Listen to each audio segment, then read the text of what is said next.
Hi, good afternoon all. We're here at Uttoxeter today. We've just had our second run of the season with Best Pal. Didn't quite do what we'd hoped he'd do, but today it's about getting him a good handicap mark ready for the future. So we're not too despondent. There's plenty of good days ahead for him. So as a first opportunity for the season, myself and Steve to get together. Nice to get together. Nice to see you. We don't actually get to do this very often, so it's nice to actually do the video together for a change. We're going to mark the card for tomorrow, and you'll see our video up very shortly. We're going to run through the card at Ascot to start with for tomorrow, because we're not the flat boys that some of you might be, but we do like a punt on the flat if there's some quality racing. So we'll mark your card there first, and there's a couple of horses at Foss Last will cover as well. Tom Drinkwater has also put forward some selections which we'll highlight in a second and tell you what they are, but good news possibly for all of you, and hopefully fingers crossed for all of us, is that we're covering this for tomorrow, and myself, Steve and Tom like a lot of the same horses, so it's either going to be a good day or a bad day or rain. Yeah, right, okay, so we'll start with the first race. Steve, do you want to start with that? Yeah, the first race is the Stayers Championship. Market is being headed by Trushan of Alan Kings. It won the Prix de Cadran at Longchamp Arc Weekend 2 weeks ago. Favourite for soft ground, which it's not going to be as soft as it usually is this time of year at Ascot, but I think Trushan has shown himself to be the up-and-coming stayer, whereas Stradivarius has been a champion for a good couple of seasons, but we're just starting to see his powers on the wane. Stradivarius is second favourite, but I would expect Trushan to confirm the placings from France, even over a slightly shorter trip. Hamish is an interesting one for William Haggis. Was favourite for the Ebor, pulled out in the morning because of the ground not being soft enough. Actually went on to win on the all-weather a couple of days later, beating the good horse Hookham of Haggis's as well. Sorry, Oliver Burrows, sorry though. But back up into effectively, I know it's a Group 2, it's effectively a Group 1, they're Group 1 horses. Definitely is. I think Trushan confirms the form, 15-8, 11, 7-4, it's a cracking price. And I'll just back that up by saying I couldn't agree more with what Steve said, and Tom is exactly of the same opinion.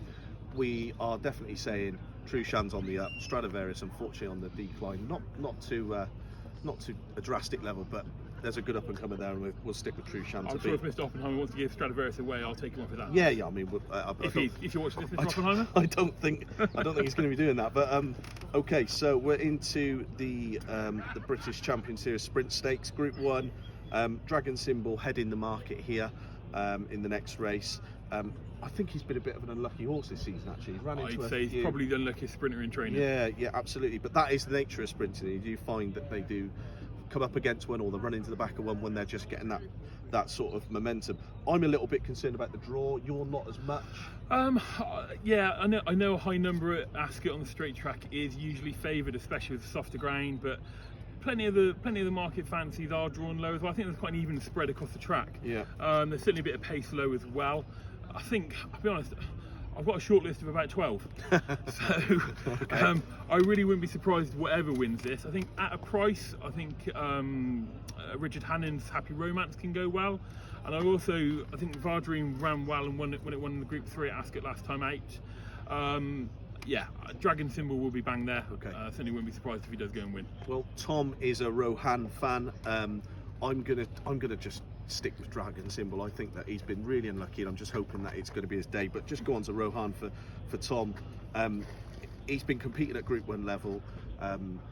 He knows what he's doing. He's going to be there or thereabouts, and I can't see him being too far off the premises at the end of the race, and drawn well accordingly. Next race, which is the Fillies Mares and Stakes Group 1. Yeah, Snowfall, odds-on favourite in the race because Love was a late defection. Finished 6th in the Arc a couple of weeks ago.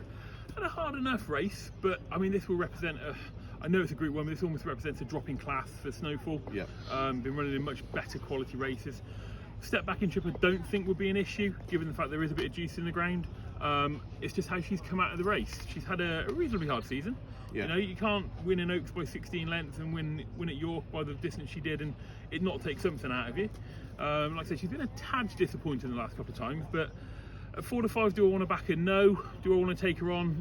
No, is the honest answer. Yeah. There's nothing in there that screams value at a price as an each way bet. Yeah. I think for me this is a race to go make a cup of tea and sit down and watch it and enjoy it. Hopefully enjoy it, yeah. I think Snowfall wins. she has had a really hard season. If you look at the amount of runs she's had, but I think the problem here is what you take her on with. So ultimately, that makes it. If you're going to have a bet, Snowfall's the one. Probably put in your perms or your accumulators. I mean, the one thing with this meeting, it's not unusual to see an upset or a shock. Yeah. But on the other side of that, the ground's been a lot deeper the last few years, so you may not get those unusual results on this sort of ground. Absolutely. So I was at Chester the day Invite won last time out, and I remember, I said to Steve, I remember thinking at that moment exactly that actually this could be quite a smart horse, but I think this is very much in the deep end straight away for this one. And I just, look, I'm not opposing Snowfall, nor is Tom, nor I don't think Steve. I wouldn't be opposing it, no. Okay, right, the 310, the QE2, another. This is probably the race of the day for me. Yeah, fair to say. Yeah, okay. I think so. I'll start with Tom and then I'll let Steve move on to what he likes. He is definitely a Palace Pier fan. I think we're talking about, an absolute superstar on the flat, really. John Gosden has not hidden by no means that he considers it very much his sort of stable star, if you like. Frankie Dettori absolutely loves the horse. I can't see, conditions seem absolutely fine. We know he's going to go close.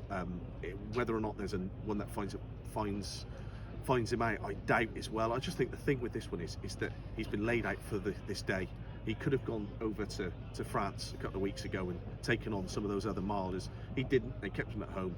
They know what this is all about. He's going to surely take the world of beat. Yeah, he's won over the track. He's won over the trip. Won the Queen Anne obviously earlier in the year. Went over to France and won in France.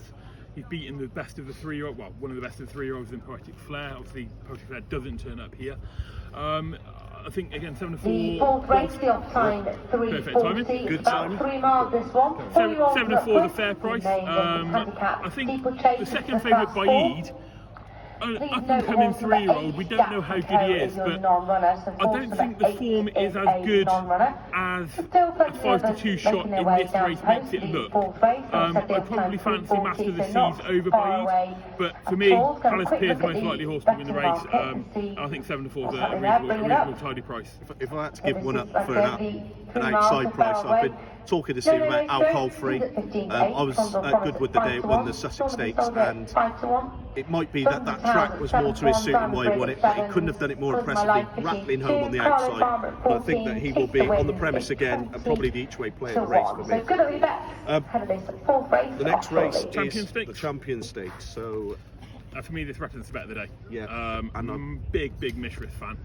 I think everything here is absolutely right. I know we finished disappointingly 8th in this race last year, but much deeper ground. You've seen a different horse this year. He's ran up against St Mark Basilica, who, in Aidan O'Brien's words, is one of the best horses he's ever trained. The win at York was just exceptional. I know he finished second to Adair at Ascot, but it was over mile 4. Back here, mile 2, good soft ground. I think everything's absolutely teed up perfectly for Mishriff. Adair had a hard race in the Arc, stepping back in trip, won't be wet enough for Adair. You run down through them. Bolshoi Ballet needs America. The interesting one here is Al Arsi. Jim Crowley will have to ride this with absolute balls of steel. He said earlier in the week he needs to ride it like Archibald in the Champion Hurdle, doesn't he? I don't think he's going to get. He's not getting that luxury in a Group 1 at that level. No, he ain't gonna. He can't sit there that long for that still for that long. No. If he does, it'd be interesting. But no, for me, Mishriff the banker of the day. I just want to back that up and say again, myself and Tom both agree. Everything's right for Mishriff. He avoided going to France again. That was only, just need to make everyone clear, that was just 13 days ago. So that whatever horse has run there is going to take its toll, and I think that Mishriff is absolutely the bet, and I agree with Steve, bet of the day. Conditions are right. If it called down with rain randomly, a day might come into calculations, but that's it. There's no rain forecast, so it would be a surprise. A lot of short price horses tomorrow. For both of us, unfortunately, and all three of us. A nice 20-odd runner handicap to finish the day off. But then we move into a race where I think there is a bit of value in a race. I am going to put up, and I'm not sure you've gone into too much detail in the race yourself, not massively, no. But I like Montatham for William Haggis, and I know Jim Crowley should have and could have probably chose the other horse for connections in the race, but he's decided against it, and I think that Montatham is a horse that they were talking about group level horse here. This is down into a Class 2 handicap. He's got form at the level. If you look at the ratings and the weight reversal with Sabuska, who's much shorter than this one in the market, you'll be very, very, very surprised if he's not on the premises. He travels like a good thing. Whether he finds or not, I don't know, but I think this big runner field where he could just get that cover might just play into his hands. I don't know what you think. No, I agree. I don't think the favourite is any value here at all. I know it's an improving 3-year-old. Yeah. But when you look at the way when he wins his races, he's drawn hard up the stands rail. Big field. They're half the track for this meeting at Ascot, so they keep them condensed. It wouldn't surprise me if he runs into traffic problems coming from off the pace. 20 runner field, drawn hard up that stand rail. I think he might just end up with a few issues. So yeah, Montassem, each way price. If you can get first 5, first 6 places, hunt around with bookmakers, certainly give you a run for money at a bit of value. Okay, so we'll move very quickly on to, because we're going to have another race in a minute and lots of noise, I'd imagine. Moving very quickly on to a selection for Tom at Fosslas tomorrow, back towards the game we all love mostly. He's going to put up Drashon Ruby, I think probably based on his run at Ascot, where he finished third behind Codename Lease, who had gone on to essentially frank that form quite considerably. Probably back when it was running then, was a very big green horse. I remember it being one that definitely looked like it needed a run or two. Another season on his back, this 5-year-old should improve. I believe it's not just named after the same connections, it is bred at the same lines as Dash or Drasher as well. So yeah, that should, it's all the same connection. Yeah, so it should. I'll tell you what, it'd be nice for Mark Griffiths, Yeah, wouldn't it, to absolutely. have a win on the board. I don't know his condition at the moment. No, last I heard he was obviously still in hospital in a reasonably bad way. So yeah, thoughts out to his family. Okay, then we're going to go on to the quite nice at, I believe, the 4 o'clock, which at Fosslas again, which is actually we both said champion hurdle. Oh no, sorry, the novice chase. The novice chase. Yeah, We lovely both said novice it was chase. a lovely novice chase. Yeah. Cracking race third in the season. Well, I'm going to put up one, and I'll give you Tom's one, and I don't know what Steve thinks. I'll ask him in a second, but we've always been a big follower of Pick Dory, and I had a bit of a look while we were waiting for one of the races earlier on, and I think that Pick Dory is a horse that didn't quite take to fences straight away. They took it back hurdling. It managed to make its mark back hurdling. Another season on its back. I couldn't believe it when I said it out loud that this is actually only a 6-year-old. It will improve again. That experience, that another year on its back with the master trainer Paul Nicholls, I can't see that he's a 4-to-1 shot in a race of that nature, although it does look competitive. For Tom, before I let you go on, Stephen, tell you yours, he likes Solwara 1, another one which last season I think probably Tom's liking to this is the fact that obviously a stable jockey that rides for Sam, Robbie Dunn, was riding this a bit last season, and I know he liked the horse. I remember him talking to us about it. So that is, he's a horse of Neil Mulholland. The yard's in cracking form. I can see him going fairly close. Yeah, but it's a solid chase. What do you think? We both backed Pick Dory the day it won the Tote Gold Trophy at Newbury. I do wonder if that setup suits better a big competitive handicap. Like I say, I'm sure it'd have been well schooled coming back chasing after last year's mishaps. Yeah. I think for me, you'll probably find that all 5 will come out and win races at some point during the season. Yeah, absolutely. And the last race we're going to cover tomorrow is the Welsh Champion Hurdle. Tom's selection first, because I think it's easier to do it that way. He likes Dobrin for Sam Thomas. Now, it's an interesting horse because he's very inexperienced to come into a field of this nature. Yeah, it's pretty much first time in a handicap, I think, isn't it? Absolutely. Won a couple of novices last year after absolutely. After his bumpers. We saw obviously the bumper he won at Hereford. But yeah, 1 and 2 novice hurdles last year. I think he's reasonably well handicapped. The ground will suit fine, but yeah, this is definitely represent a step up in class. It's interesting that Sam Thomas has pitched him straight in here, first time in a handicap. I think that's probably why Tom likes it. It's that first time in a handicap, unexposed young horse, being only a 5-year-old still. And also, just to say, the last time he ran against experienced horses. He absolutely destroyed them. Just looking at this. Yeah, so it's good form. So it's good form. I think the interesting thing for me is you've got a lot of horses that are probably better over further, and actually a few returning from fences as well. So, okay. Dobrin actually looks at a genuine 2-mile handicap hurdler. Okay. I like hang in there for the Lavelle connections. This one looks a proper 2-miler to me. It finished just 2.5 lengths behind Valentino Dancer last time out.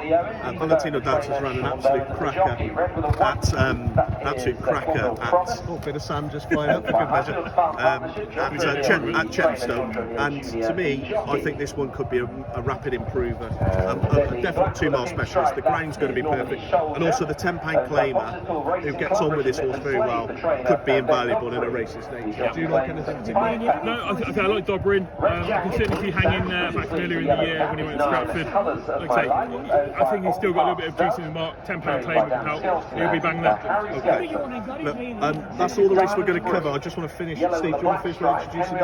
Yeah, so some good news. So the way we're going to do things moving forwards is we're probably going to have myself and Andrew with Tom, and we've sourced a new tipster to join the team. Who's hopefully going to join us ready for next week. So we'll probably have a 3 or 4 way Zoom that we'll pre-record and then upload. So I'd like to introduce a guy called Mark Blackford. Mark runs a business called Racing Social. So if any of you want to download the Racing Social app, absolutely fantastic app for anybody that's interested in horse racing. Mark's been in the game for as long as I've known him. I've known him for over 20 years. I've been in partnership owning race horses with him. Mark currently owns horses up with Fergal O'Brien, does quite a bit up there. So Mark's got many years of knowledge in the game and will bring a lot to the team. So I'm sure it'll help find us many winners moving forwards. And I'll just echo those thoughts. Delighted to have Tom on board, who, if you followed last week, definitely put me and Steve back in our place a little bit. We're hoping to all be on board that this week. Cesarovic winner was fine, wasn't it? Yeah, well, the Cesarovic winner last week, a great price. So hopefully you got that. But listen, guys, all the best. Hope you enjoy. Get on, and we'll see you again soon. Cheers.